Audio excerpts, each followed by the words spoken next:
वहम था मेरा कि तुम हर उस जगह साथ खड़े रहोगे जहां मुझे कांच की मानंद तोड़ दिया जाएगा। अम्मी समझ रही हैं कि बस बुखार है, लेकिन उन्हें क्या पता उनकी बेटी मर रही है अंदर से। अब जीत भी जाऊं तो खुशी नहीं कि जिसको हारी हूं वो बहुत अनमोल था। बेहद हंसने वाले अक्सर अपने लिए दुआओं में मौत मांगते हैं। बहुत खास है वो शख्स मेरे लिए, फिर भी वो मेरा दिल दुखाता है।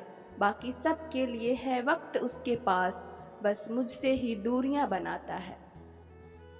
मेरे पास ही है मगर न जाने क्यों वो शख्स मुझे गया गया सा लगता है। जिन्हें तकदीर रुलाना चाहे ना, उन्हें फिर बेकदरों से मोहब्बत हो जाती है। बहुत हिम्मत वाली हूँ मगर कभी कभी हार जाती हूँ, कुछ बातें सुनकर, कुछ लहजे देखकर।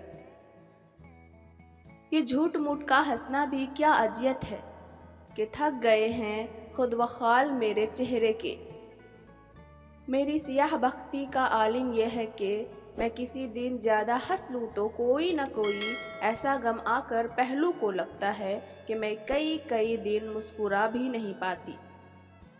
और फिर तुम्हें क्या मालूम कि जब कोई भीगी आंखें सख्ती से रगड़कर, लंबी सांस खींचकर, तल्ख मुस्कुराहट लबों पर सजाए आसमां की तरफ देखे तो वो जब्त किस इंतहा पर होता है। जिनसे बातें करने का दिल चाहता है अक्सर वही लोग मसरूफ होते हैं। जिद, जुनून और जज्बातों से भरी हूँ। मैं बहुत अच्छी और अच्छी खासी बुरी हूँ। कुछ लोग हमसे मोहब्बत करके हमारी आंखों में बस उदासी और तौइल इंतजार छोड़ जाते हैं। जब ज़रूरत थी उसी वक्त मुझे क्यों ना मिला, बस इसी जिद में गवा बैठी हूँ पाया हुआ शख्स। बाज बातों में इंसान को अपने ऊपर इख्तियार नहीं होता, मुझे भी उसके मामले में खुद पर इख्तियार नहीं है।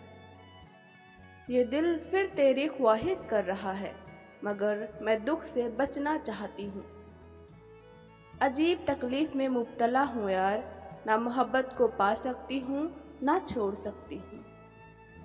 किसी के सामने आंसू बहा के हमदर्दी तो ले सकते हैं मगर अपनी इज्जत नफ्स खो देते हैं।